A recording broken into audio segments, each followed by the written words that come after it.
Bonjour à tous et bienvenue sur Séphiroth et compagnie. Nous nous retrouvons pour les énergies de la pleine lune du lundi 27 novembre. Et donc, avant de démarrer, je vais vous souhaiter à tous une belle période à cette occasion, sachant que donc la pleine lune est l'annonce d'une lune qui ensuite va décroître, donc un mouvement qui bien souvent est lié à un mouvement plus d'intériorisation que d'extériorisation, au contraire de la nouvelle lune, voilà, avec un renouvellement. Ceci étant, à l'occasion de ce tirage, vous allez voir qu'il y a néanmoins des envies justement d'aller rechercher des choses à l'extérieur.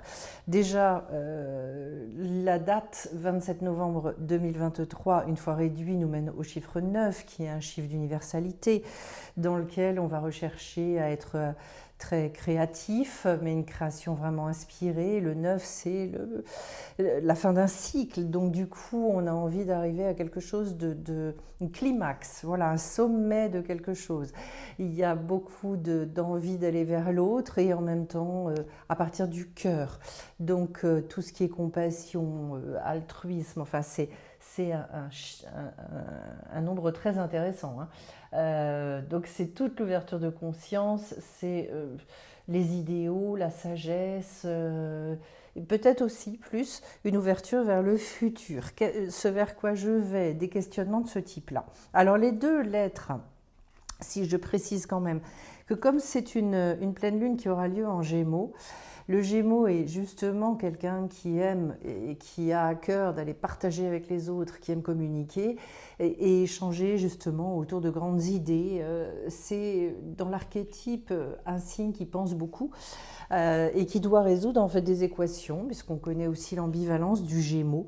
Et donc peut-être va-t-on retrouver ça dans notre tirage qui nous raconte pas mal de choses. Alors, le H, le He, pardon, et le Kaf, j'ai fait un mix entre les deux.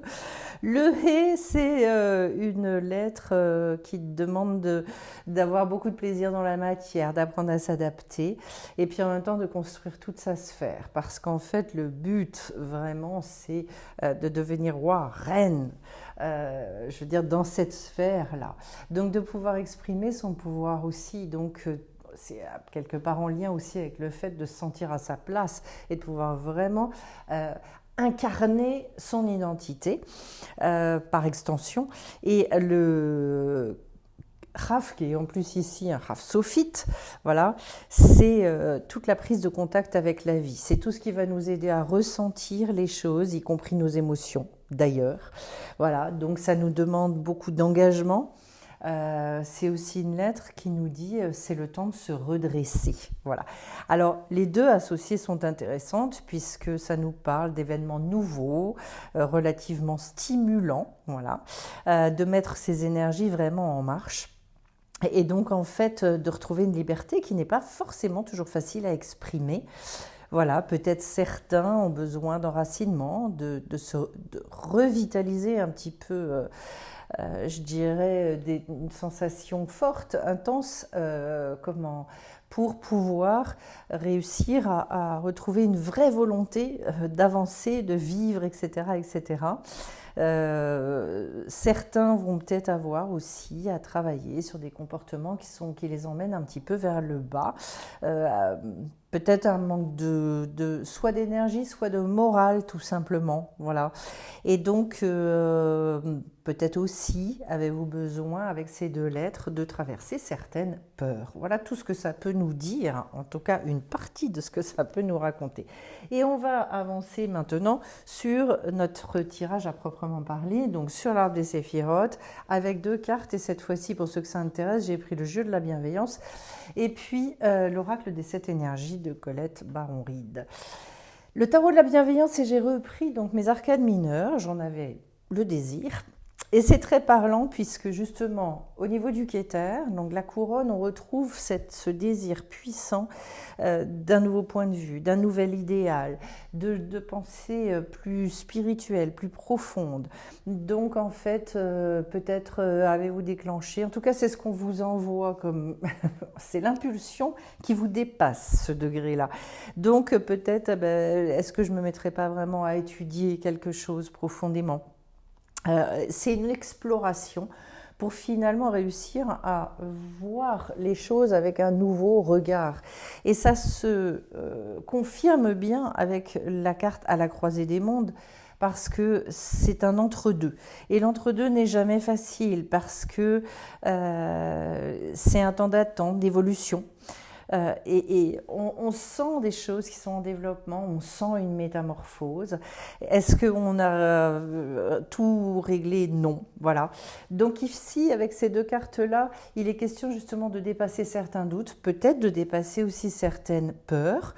Voilà, parce que ça peut imprimer aussi une forme de manque de confiance. De toute façon, et quand on traverse ces périodes-là, eh bien, voilà, quelque part, il y a un nouvel équilibre à remettre en place et c'est pas toujours facile.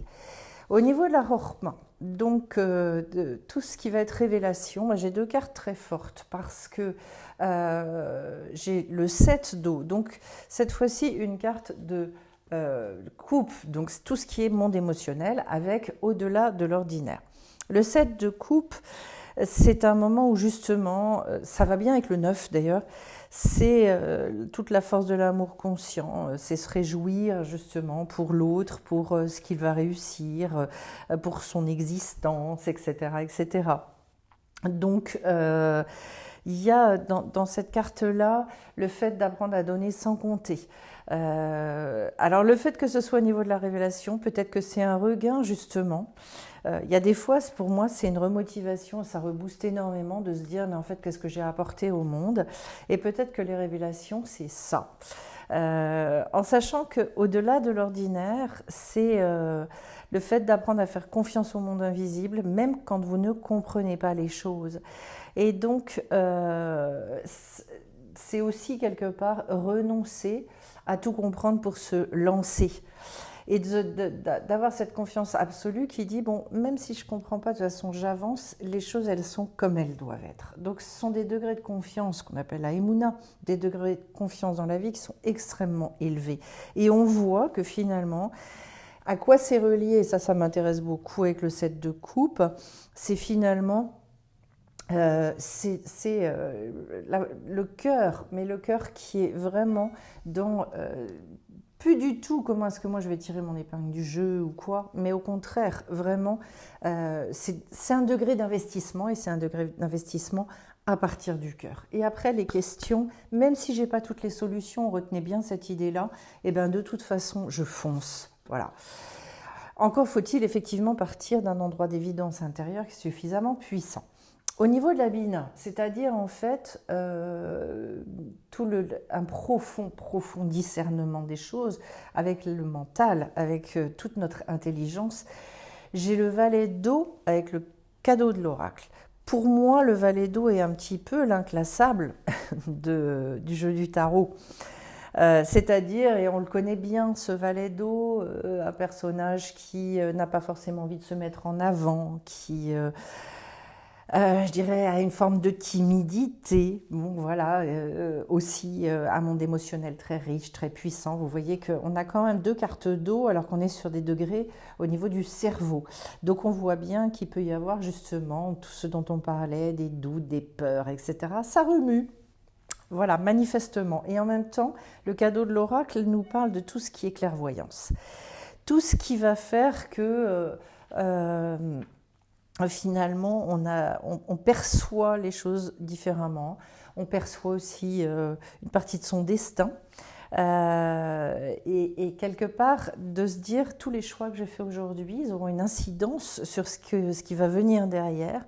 Donc finalement, là aussi, c'est une reprise de Emouna, une reprise de confiance très forte pour se dire, mais allez, je fonce, j'y vais, j'avance. Et ce qui m'intéresse, c'est qu'en fait, le valet de coupe, c'est une période de créativité qui est extrêmement élevée. Voilà.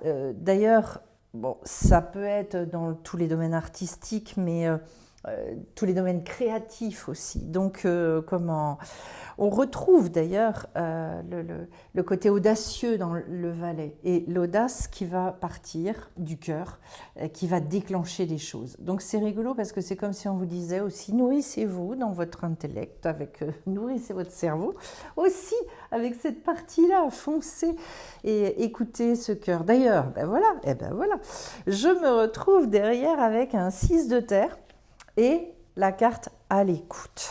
Bon, alors il y aurait beaucoup à dire sur la carte à l'écoute. Je vais commencer par le 6 de terre. Le 6, c'est la nécessité d'accepter pleinement son incarnation. On est au niveau du date, c'est-à-dire la manière dont vous allez vivre les choses, vraiment le quotidien, le fait de mettre les mains dans la matière. Et on est sur un degré d'harmonie, c'est-à-dire de faire des choses aussi avec plaisir, de partir de ses désirs. Accepter son incarnation, ça paraît banal, c'est loin de l'être. Parce qu'en fait, ça veut dire qu'il faut être très très ancré dans ce monde, ne pas, j'allais dire, cracher dessus, c'est-à-dire essayer de voir aussi toute la beauté qu'il recèle, voilà, pour pouvoir voir tout ce que nous on a apporté, notre patte par rapport à tout ça. Le 6 c'est toujours un degré d'harmonie, donc finalement, il y a aussi la recherche de la beauté, une sensation très puissante d'union avec la vie. Voilà ce qu'il y a à rechercher finalement. Et à l'écoute, en fait, eh bien, c'est voilà, à la fois l'écoute profonde qu'on peut se donner à soi-même, mais aussi l'écoute aux autres. Et cette écoute, c'est la base de tout, parce que je vous parlais de vos ressentis tout à l'heure. Je crois que se connecter à ces ressentis, c'est primordial. Il existe une sagesse, une profondeur, une justesse dans l'écoute de nos ressentis qui est hors norme, puisque c'est notre façon d'être au monde, nos sens. Voilà, donc quand on est en lien avec ces sens, eh bien, on ne vit plus les choses pareilles, ni dans l'expression de nos désirs, ni dans le plaisir que l'on prend à faire les choses. Voilà, donc écouter, c'est à la fois écouter ses désirs, ses envies, et puis associer au 6 de terre, c'est très beau, parce qu'en fait, c'est comment je peux vivre ça dans cette voie-là d'harmonie, de beauté, etc., etc. Ça fait très cocooning, en fait, ça fait très, je ne sais pas comment dire... Ouais, vous savez, ces moments où des fois on a besoin de prendre du temps et puis de tout faire beau autour de soi, et voilà, et ben c'est une manière de vivre finalement. C'est très joli. Bref, je continue cette fois-ci au niveau des midotes. Donc finalement, tout ce qui concerne nos comportements maintenant, et je commence avec le chesed, la bonté. Et j'ai là une première arcane majeure qui arrive. Et j'ai intention et motivation de l'autre côté et la force, voilà. En sachant que on voit là, et je vous ai parlé tout de suite avec le degré 9, du côté très compassionnel, bonté, générosité, et que la carte de la force, elle nous demande d'aller rechercher un autre degré par rapport à ça. Parce qu'en fait, je refais à partir d'un autre niveau de conscience. Donc en fait, avec beaucoup plus de maturité, c'est moins pulsionnel. Donc dans ma manière d'être au monde, quelque chose qui va être beaucoup plus posé, qui va être beaucoup plus ancré, choisi, j'allais dire. En fait,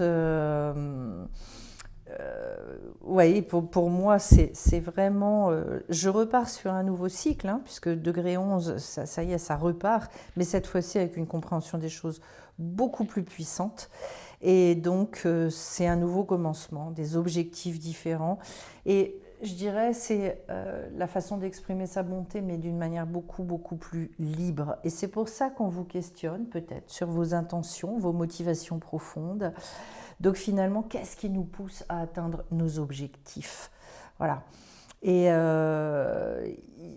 en fait, connaître nos intentions et nos motivations, c'est important, en étant très sincère avec soi, en sachant qu'il n'y a pas d'interdit aussi d'avoir des motivations tout à fait personnelles dans les choses.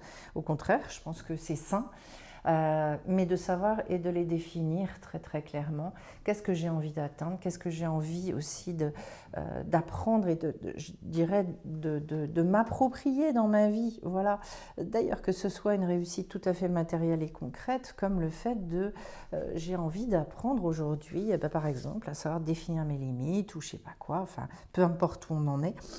Mais en tout cas, voilà.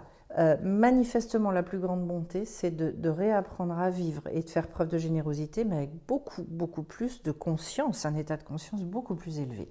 Ensuite, au niveau de l'Agvura, c'est donc la manière de cadrer les choses, de mettre des limites. C'est le côté, j'allais dire, plus raide, ferme, voilà. Eh bien, j'ai carrément la carte du monde et s'ouvrir pour découvrir. J'allais dire, c'est un monde à découvrir, le monde de l'Agvura. Beaucoup de gens, surtout dans les sociétés occidentales, où on pense que ce côté-là, c'est le côté pas agréable, voilà, que ça va avec... on confond autorité et autoritarisme, on confond tout ça.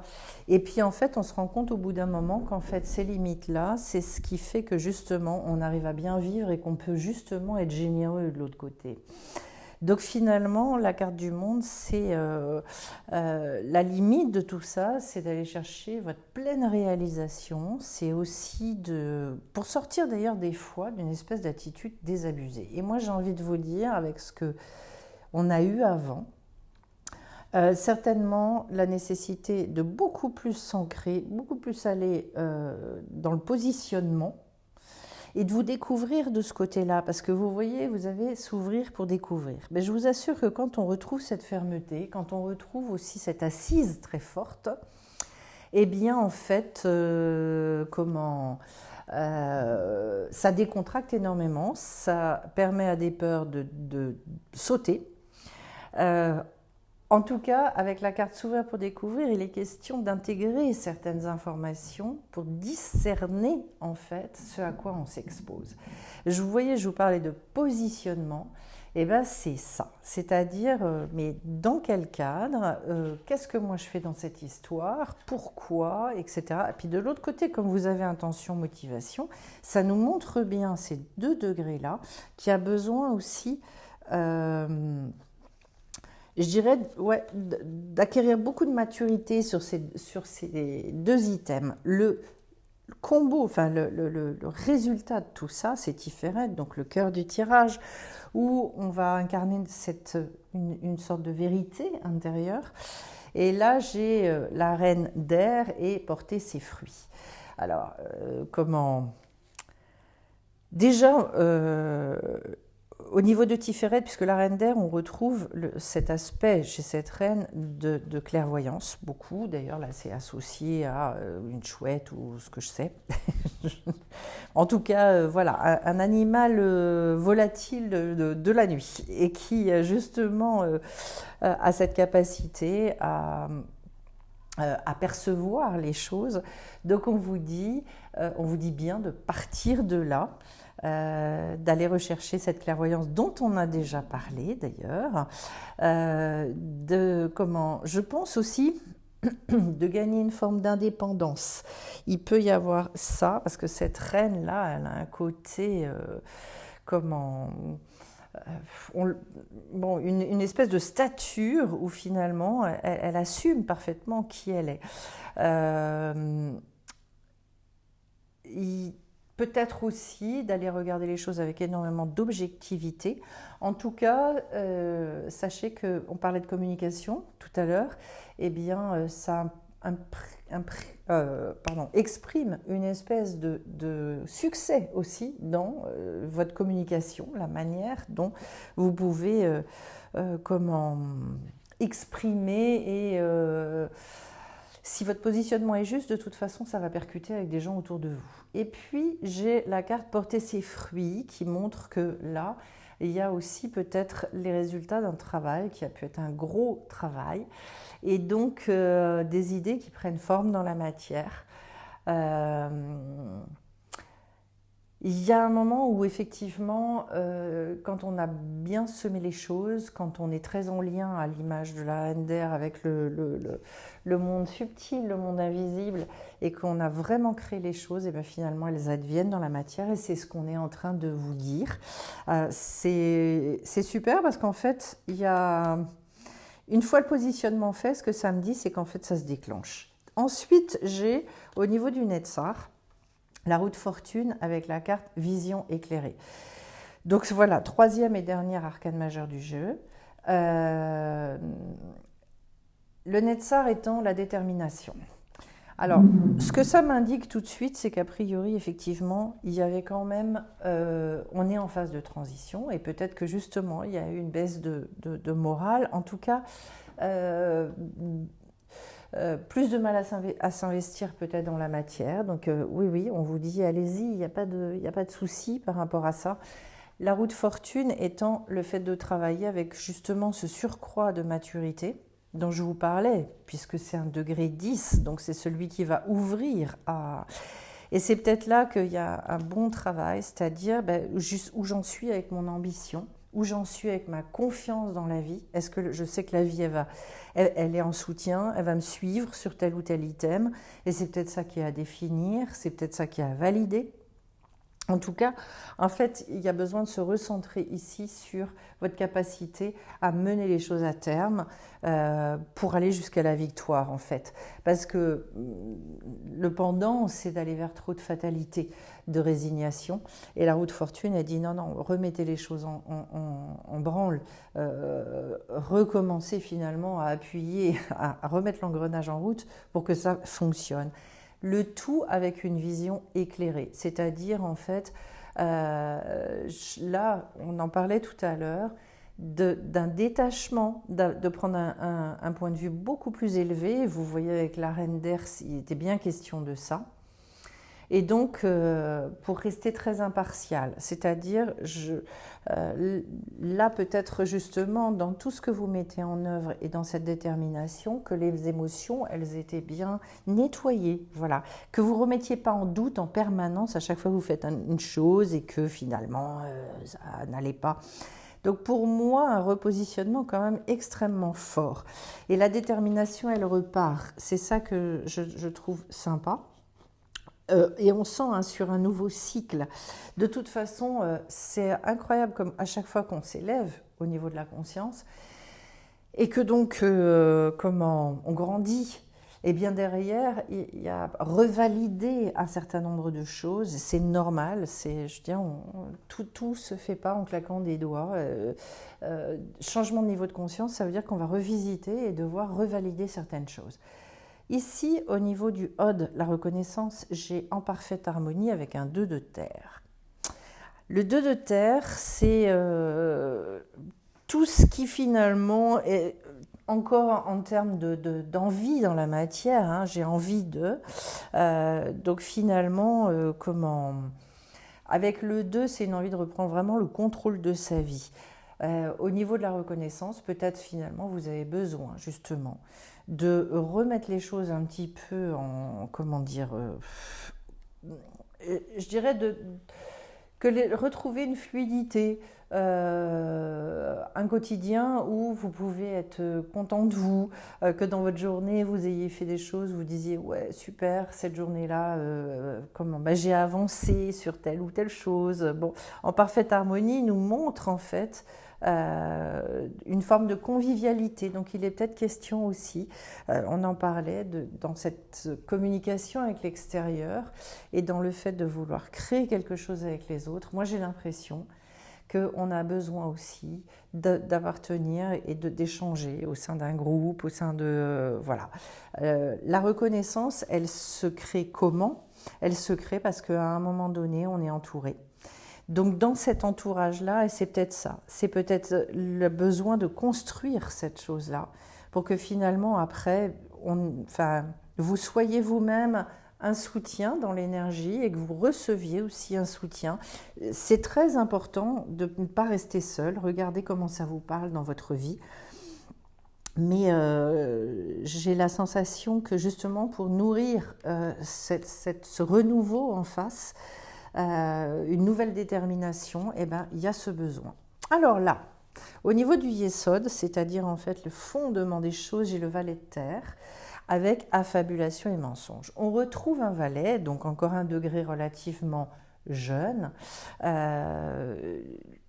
Au niveau de la terre, c'est quelqu'un qui va être, je dirais, comment, vraiment dans l'action, il va avancer et avancer vers cette terre sacrée, c'est-à-dire en fait, ça veut dire vous avez besoin et vous avez envie de montrer des choses de vous que vous n'avez pas encore montrées, d'aller exploiter un potentiel,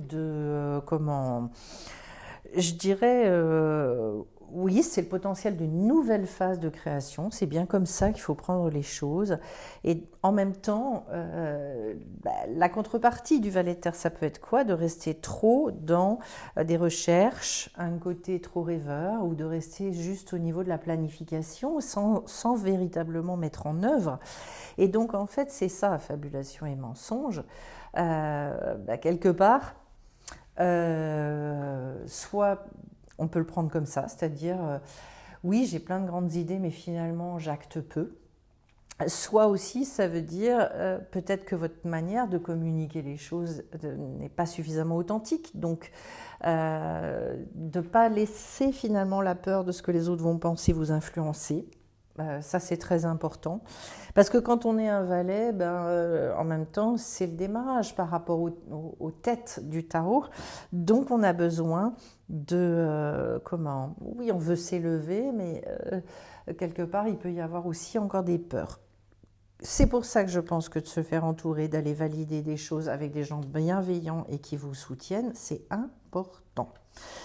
Et en dernier recours, j'ai donc le messager d'eau avec faites un vœu. Ce messager d'eau, donc un cavalier, moi je le prends à la mode Jodorowsky, c'est-à-dire celui qui clôture finalement et qui reprend sa monture pour aller vers d'autres contrées, découvrir en fait vraiment un autre degré. Et donc, comme ça clôture, ça veut dire que quand on clôture toute l'eau, derrière, on va vers la terre. Donc, comme si finalement, au niveau des émotions, il y avait justement quelque chose à achever, à clôturer. Pour pouvoir mettre en œuvre. C'est bien parce que c'est le cavalier, donc ça montre qu'on y va. Il y a à la fois une grande maturité avec le cavalier. Donc cette fois-ci, finalement, la confiance arrive, on le voit. On retrouve le fait d'assumer d'ailleurs sa part de féminité. C'est-à-dire finalement, j'assume mes émotions, j'assume ce côté fragile, et puis non, j'y vais quand même. Donc c'est bien. Il y a aussi l'idée d'aller vraiment, d'avancer en bénissant le monde. C'est-à-dire, c'est quoi la générosité? C'est finalement, je fais des choses qui certes me nourrissent, tout ça, mais en même temps, si ça peut profiter à un maximum de gens, eh ben ça profite et c'est super comme ça. Faites un vœu, ça veut dire que justement, que toutes vos intentions soient bien basées sur des désirs profonds, sur vos aspirations, pour bien définir les choses avant de vous engager finalement vous engager sur la voie que vous avez décidé de prendre. Donc finalement, il y a le fait d'avoir confiance, on revient là-dessus, confiance en fait que vos rêves peuvent devenir réalité. Et puis peut-être des fois quand on fait des vœux comme ça, quand on a des changements d'orientation, que ce soit en amour, dans le travail, même dans la relation à la famille, c'est-à-dire mais finalement j'ai envie de faire évoluer les choses, eh bien on peut se confronter à des réalités très différentes de ce qu'on veut obtenir, mais il faut y aller, il faut suivre cette vision-là, c'est très important. Et c'est bien d'avoir ça au niveau de la malroute parce qu'en fait, c'est ce qu'on vit dans notre monde. C'est-à-dire à un moment donné, oui, la confiance, elle revient. Oui, ça y est, dans mon cœur, la graine peut se planter véritablement. Et peut-être que justement, il y a une renaissance d'un espoir profond et qui arrive au niveau de l'évidence. Mais je ne vois pas pourquoi je ne pourrais pas viser ce résultat, viser cet objectif et retrouver donc ce grand, avec la roue de fortune, hein, retrouver cette grande détermination pour pouvoir vivre les choses à un autre niveau. Voilà. Donc, de toute façon, on travaille sur les ressentis, les émotions. Pour moi, c'est extrêmement important en ce qui vous concerne. C'est rigolo, les deux cartes qui sont tombées sont commencement et concentration. Donc, vous voyez, ça arrive tout ça.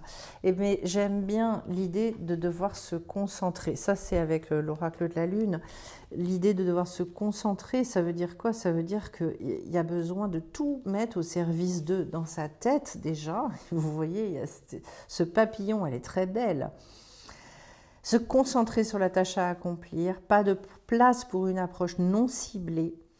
Faire la sourde d'oreille au commérage et aux personnes négatives. Si vous faites une erreur, que ce soit la vôtre. Ne vous déconcentrez pas, ne vous dispersez pas et ne dispersez pas votre attention dans tous les coins. Mon pouvoir de concentration est imperturbable et on nous dit que la pierre associée est la cornaline. Donc voilà.